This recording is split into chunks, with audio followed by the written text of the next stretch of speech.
और भारत जोड़ो यात्रा की पहली वर्षगांठ पर कांग्रेस निकालेगी पदयात्रा। कांग्रेस आज पदयात्रा निकालने जा रही है। शहीद स्मारक से झंडावाला पार्क अमीनाबाद तक यह यात्रा जाएगी और कांग्रेस आज इस पदयात्रा के जरिए संदेश देने की भी कोशिश करेगी। तो भारत जोड़ो यात्रा की पहली वर्षगांठ पर कांग्रेस पदयात्रा निकालने जा रही है और कांग्रेस आज शहीद स्मारक से झंडावाला पार्क अमीनाबाद तक यह यात्रा निकालेगी।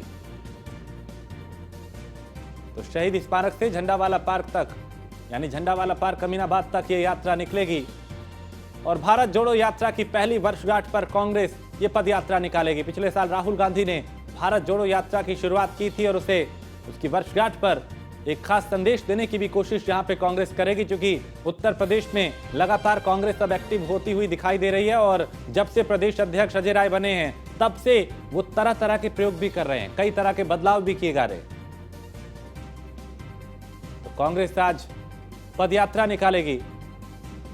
संदीप इस पे ज्यादा जानकारी देंगे। संदीप, भारत जोड़ो यात्रा की पहली वर्षगांठ पर यह जो पदयात्रा कांग्रेस निकाल रही है, इसके जरिए क्या संदेश देने की कोशिश? देखिए, बिल्कुल निश्चित तौर पे आज से एक वर्ष पूरा हो चुका है, यानी कि आज ही के दिन 7 तारीख को जो है राहुल गांधी ने अपनी पदयात्रा निकाली थी। उसी पदयात्रा को आज एक वर्षगांठ पूरा हो चुका है। तो कांग्रेस पार्टी भारत जोड़ो अभियान के तहत जिस तरीके से पदयात्रा निकाली थी, आज उसकी वर्षगांठ मना रही है और इसी उपलक्ष्य में उत्तर प्रदेश के हर जनपद में जो है अपनी पदयात्रा निकाल रही है। कहीं 5 किलोमीटर के, तो कहीं 3 किलोमीटर के, तो कहीं 2 किलोमीटर की पदयात्रा निकाली जा रही है। उसी को लेकर के लखनऊ के शहीद स्मारक में आज ये पदयात्रा निकाली जाएगी और ये झंडेवाला पार्क अमीनाबाद तक इस पदयात्रा का शुभारंभ होगा। यानी कि साफ है कि जहां प्रदेश अध्यक्ष अजय कुमार राय जो है ने आदेश दिया है और सभी जिलों में यात्रा निकाली जा रही है, यानी कि खुद वो यात्रा प्रयागराज में निकालेंगे, आनंद भवन से यात्रा निकालते नजर आएंगे शाम को। लेकिन इससे पहले अगर बात करें तो वो 12:30 बजे के आसपास जो है वो कौशाम्बी पहुंचेंगे, जहां पे जमीन कब्जा को लेकर मामले को लेकर प्रताड़ित किसान दलितों से मुलाकात करेंगे। लेकिन साफ है कि किसान की यात्राओं को लेकर के जिस तरीके से लोकसभा के चुनाव है और लोकसभा चुनाव को लेकर जिस तरह कांग्रेस पार्टी तैयारियां कर रही है, उसी के तर्ज पर इस पदयात्रा का महत्व जो है बड़ा होने वाला है। क्योंकि राहुल गांधी के जो पदयात्रा था उसका उद्देश्य एक था कि भारत जोड़ो यात्रा थी और इस यात्रा के अधीन था कि आने वाले समय में जो चुनाव हो रहे हैं उन चुनाव को लेकर कितना कांग्रेस पार्टी को लाभ मिलेगा। उसी तर्ज पे इस बार फिर से जो है हर जिलों में यात्रा निकाला जा रहा है और इससे संदेश देने जा रहे हैं कि भारत जोड़ो यात्रा कितनी सफल रही है। जी संदीप, चूंकि जब से अजय राय ने ये जिम्मेदारी प्रदेश अध्यक्ष की संभाली है, कई तरह के बदलाव देखे जा रहे हैं। कोशिश ये कि कांग्रेस कार्यकर्ताओं का मनोबल इसके जरिए बढ़ाया जाए। देखिए, बिल्कुल निश्चित तौर पे जिस तरीके से उत्तर प्रदेश की अगर हम बात करते हैं तो उत्तर प्रदेश में बहुत से ऐसे जनपद हैं जहां कांग्रेस का अपना एक अस्तित्व नहीं बचा है, यानी कि कांग्रेस अपने आप को वहां पे पनपना चाह रही है, उसको तर्ज पे जो है लगातार प्रयास कर रही है। कई नए फार्मूलों के साथ में उतर रही है, नए फार्मूलों के साथ में। और अजय कुमार राय जब से प्रदेश अध्यक्ष कांग्रेस के बने हैं, नए एक्सपीरियंस कर रहे हैं, संविधान बचाओ यात्रा निकाल रहे हैं। इसके साथ साथ भीम और दलित वर्गों को अपने साथ ताकि कांग्रेस पूरी तरह से यहां पे एक्टिव रहे। बहुत शुक्रिया संदीप जानकारी के लिए। और लखनऊ में कूड़ा उठाने वाली इको ग्रीन से नगर निगम ने अनुबंध खत्म कर दिया है। नोटिस की अवधि पूरी होने के साथ ही अनुबंध भी खत्म हो गया है और लखनऊ नगर निगम ने नई कंपनी की तलाश शुरू कर दी है। 60 दिन की नोटिस अवधि समाप्त होने के साथ ही इको ग्रीन का काम खत्म हो गया है और नगर निगम ने 2017 में इको ग्रीन को कूड़ा उठाने की जिम्मेदारी दी थी। कंपनी से 7 साल में कचरे का निस्तारण नहीं कर पाई इको ग्रीन की लापरवाही के चलते नगर निगम पर लग चुका है 100 करोड़ का जुर्माना। तो लखनऊ नगर निगम ने नई कंपनी की तलाश शुरू कर दी है और 60 दिन की नोटिस अवधि समाप्त होने के साथ ही इको ग्रीन का काम खत्म हो गया है। तो लखनऊ में कूड़ा उठाने वाली इको ग्रीन से नगर निगम ने अनुबंध खत्म कर दिया है और नोटिस की अवधि पूरी होने के साथ ही यह अनुबंध भी खत्म हुआ है। लखनऊ नगर निगम ने नई कंपनी की तलाश शुरू कर दी है।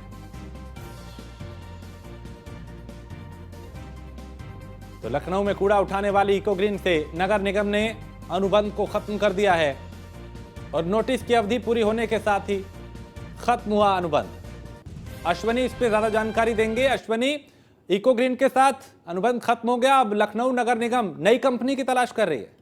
बिल्कुल बता दें आपको 2017 में इको ग्रीन को लखनऊ के कूड़ा उठान का साथ ही साथ उसके निस्तारण का काम मिला था, लेकिन 2017 से लेकर के 2023 यानी कि 7 साल का लगभग लंबा कार्यकाल रहा। इस दौरान इको ग्रीन ने लखनऊ की जो व्यवस्थाएं थी उनको चौपट कर दिया था।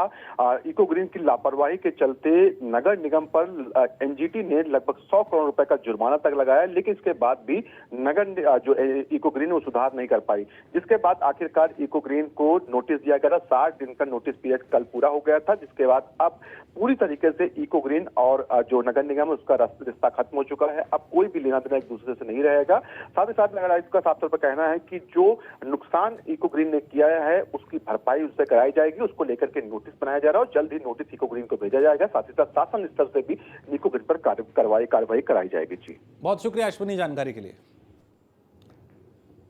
और खबर लखनऊ से, जहां माफिया अतीक के परिवार को लेकर बड़ी खबर आ रही है। यूपी में नहीं रहना चाहता माफिया अतीक का परिवार और सुप्रीम कोर्ट में दाखिल माफिया की बहन की अर्जी से यह खुलासा हुआ है। अतीक की बहन शाहीन ने सुप्रीम कोर्ट में अर्जी दी है और यूपी के बाहर रहना चाहता है माफिया अतीक का परिवार। प्रयागराज हमेशा के लिए छोड़ना चाहता है और माफिया का यह परिवार जो है, और बाल गृह में बंद अतीक के 2 नाबालिग बेटों की कस्टडी मांगी है। कस्टडी की मांग वाली अर्जी में यूपी के बाहर जाने का खुलासा हुआ। बाल गृह में बंद नाबालिग बेटे यूपी में नहीं रहना चाहते, तो माफिया अतीक के परिवार को अब खौफ सता रहा है उत्तर प्रदेश में रहने का, और वो यूपी से बाहर रहना चाहते। तो माफिया अतीक के परिवार को लेकर इस वक्त ये बड़ी खबर, जहां उत्तर प्रदेश में नहीं रहना चाहता माफिया अतीक का परिवार। सुप्रीम कोर्ट में दाखिल माफिया की बहन की अर्जी से इस बात का खुलासा हुआ है। तो अतीक की बहन शाहीन ने सुप्रीम कोर्ट में अर्जी दी और यूपी के बाहर रहना चाहता है माफिया का यह परिवार। प्रयागराज हमेशा के लिए छोड़ना चाहते हैं परिवार के लोग। बाल गृह में बंद अतीक के 2 नाबालिग बेटों की कस्टडी मांगी है और कस्टडी की मांग वाली अर्जी में यूपी के बाहर जाने का खुलासा हुआ है।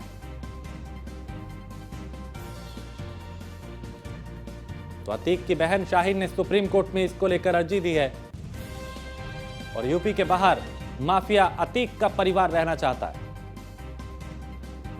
प्रयागराज हमेशा के लिए छोड़ना चाहता है माफिया का यह परिवार,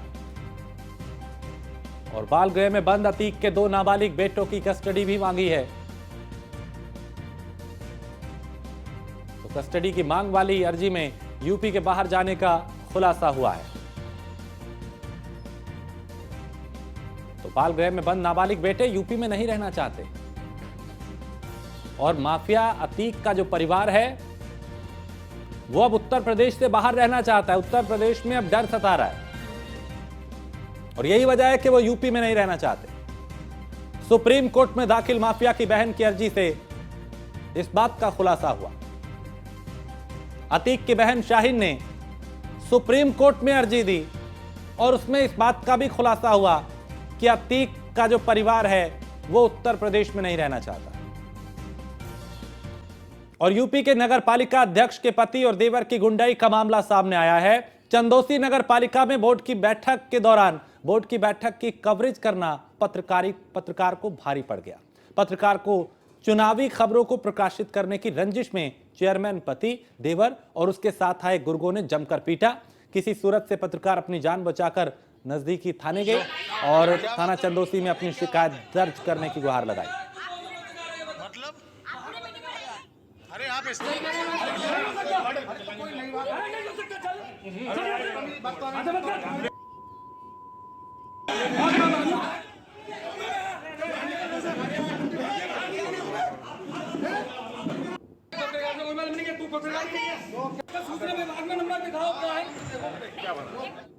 और प्रधानमंत्री नरेंद्र मोदी ने जन्माष्टमी की शुभकामनाएं दी हैं, देशवासियों को बधाई दी है और प्रधानमंत्री ने देशवासियों को शुभकामनाएं दी हैं। जन्माष्टमी की बहुत बहुत बधाई। श्रद्धा और भक्ति का ये पावन अवसर मेरे सभी परिवारजनों के जीवन में नई ऊर्जा और नए उत्साह का संचार करे, यही कामना है। जय श्री कृष्ण, प्रधानमंत्री ने यह लिखा।